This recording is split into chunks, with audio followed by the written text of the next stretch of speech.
In the winter of 65 AD, the Roman philosopher Lucius Annaeus Seneca received an order from the Emperor Nero. Take your own life. He had been accused, probably falsely, of involvement in an assassination plot. He was given no trial and no appeal.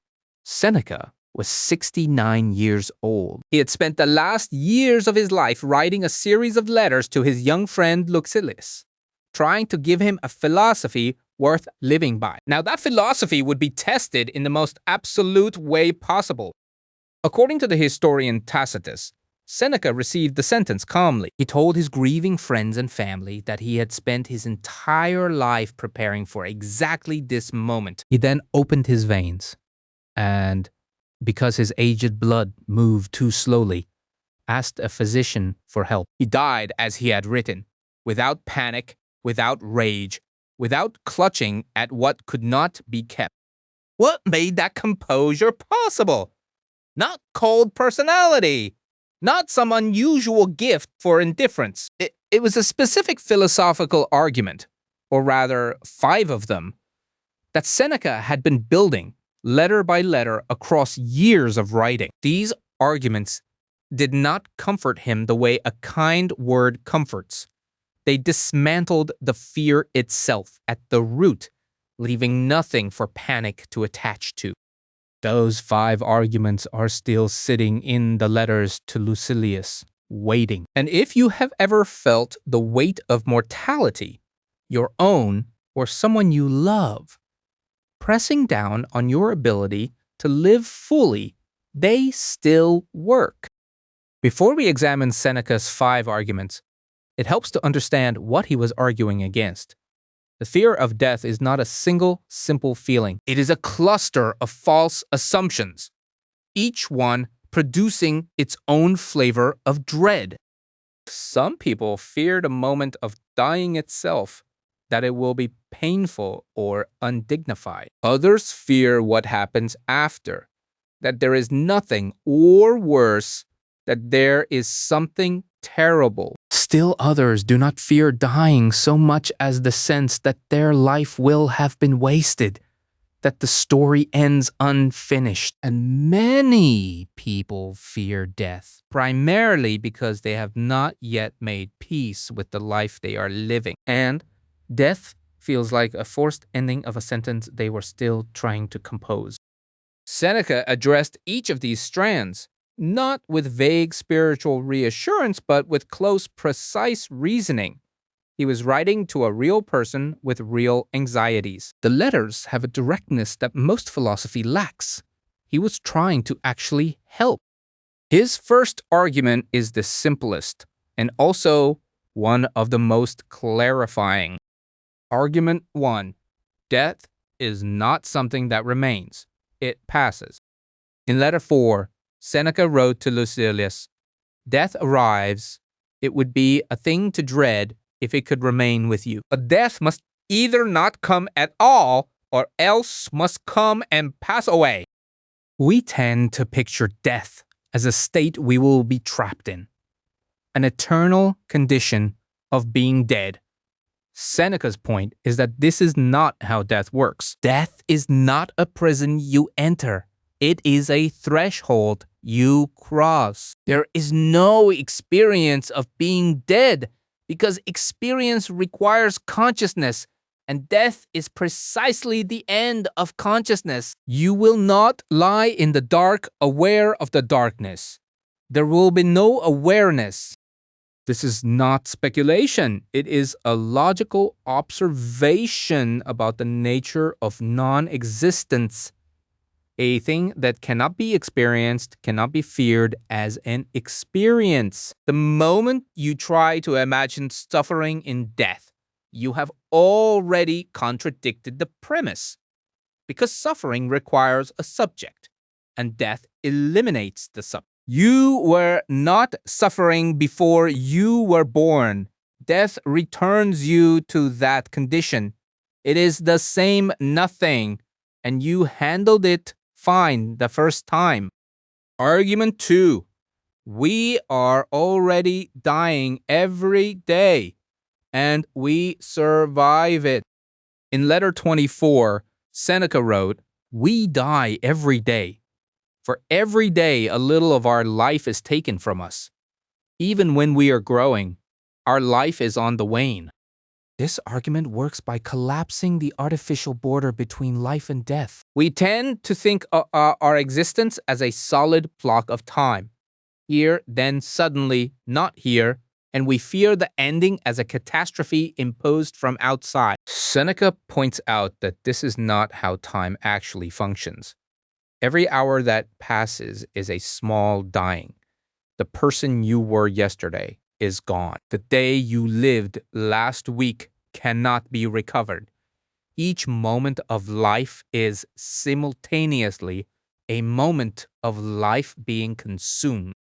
And yet you have survived every small death so far. Every moment that passed and became the past. You endured that loss.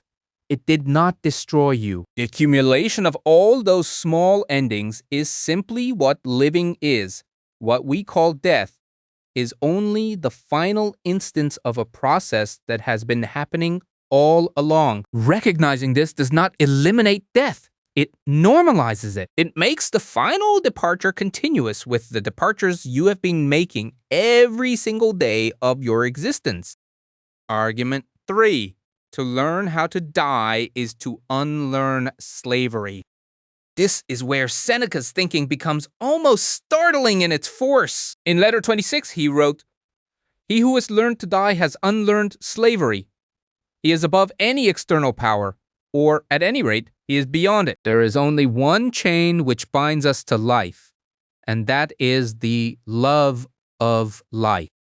What he is identifying is the mechanism by which the fear of death becomes a tool of control. As long as you are terrified of losing your life, every person who threatens your life has power over you. Employers, institutions, social groups, all of them can manipulate behavior through the implicit threat of ruin or destruction. Because a person who clings to life will do almost anything to preserve it.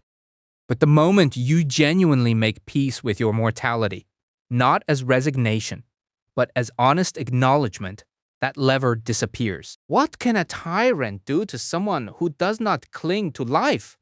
He can kill them. That is all. And if the person has already made peace with that possibility, the tyrant has no power left. This is not a call to seek death or despise life. Seneca lived vigorously and loved the world. It is a call to love life without becoming enslaved to its continuation, to hold it openly rather than clutching it until your hands shake. Argument 4. Death is not an evil. It is indifference. And indifference cannot harm you. In letter 82, Seneca wrote, "The mind will never rise to virtue if it believes that death is an evil, but it will so rise if it holds that death is a matter of indifference." This argument requires a precise understanding of what the Stoics meant by indifference. They did not mean that death is pleasant or that it does not matter at all. They meant that death is neither good nor bad in the moral sense. It is not something that can damage your character or your reason, which are the only things that constitute genuine human goods. Your wealth, your reputation, your health, your plans, all of these can be cut short. But your character, up to the moment you die, remains entirely yours. Death cannot make you cowardly, unless you were cowardly in facing it. Death cannot make you dishonest. Death cannot diminish the virtue of any moment that came before it. It simply ends the sequence, and an ending by itself is not a tragedy. It is a structure. Every sentence ends. Every conversation ends. That does not make them worthless. It makes them finite. and finitude is not damage. Argument 5. A life that ends nobly is complete, regardless of its length. In Letter 77, Seneca wrote something that tends to stay with people long after they have read it. At whatever point you leave off living, provided you leave off nobly, your life is a whole. This is perhaps the most personally useful of the 5 arguments, because it addresses the specific fear that death is a thief, that it steals years we were owed, ambitions that were supposed to be completed, relationships that were supposed to continue. We mourn long lives cut short, and we often measure short lives as somehow lesser. Seneca refuses this arithmetic entirely. Wholeness is not a matter of length. A day that is fully lived with attention, honesty, care, and virtue is complete in itself. An 80-year life spent in anxiety and distraction is not more whole than a 40-year life used with clear purpose. The measure is not the number of hours a life contains, but the quality of attention brought to those hours. And in Letter 4, he added a companion thought. Rehearse this thought every day, that you may be able to depart from life contentedly. For many men clutch and cling to life, even as those who are carried down a rushing stream clutch and cling to briars and sharp rocks. The clutching is the problem. The person carried by the current who grabs at every sharp rock is not saving themselves. They are being torn open while the river moves anyway. The Stoic alternative is not to drown. It is to swim, fully, presently, with the whole self engaged, and to stop gripping what the current will take regardless. So these are Seneca's 5 arguments. Death passes and cannot linger. We die every day and survive each small dying. Learning to face death is learning true freedom. Death is indifferent and cannot diminish what is genuinely yours, and a life that ends nobly at any point is whole. None of these arguments require faith in an afterlife. None of them require extraordinary courage. They require only clear thinking, the willingness to look at the fear directly, follow its logic to its actual conclusion, and discover that the conclusion is far less terrible than the dread that preceded it. Seneca was not a cold man. He loved his friends, his wife, his books, his garden. He found life worth living and said so repeatedly across hundreds of pages. What he had trained himself to do was hold all of that love without gripping it so tightly that the fear of losing it consumed the living of it. That is what the letters to Lucilius offer. Not the elimination of love, but the liberation of it from the anxiety of its eventual ending. Seneca died in 65 AD with the composure he had spent decades earning through philosophy. He could not prevent the sentence. He could not extend the time. But he could choose the quality of his last hours, and he did.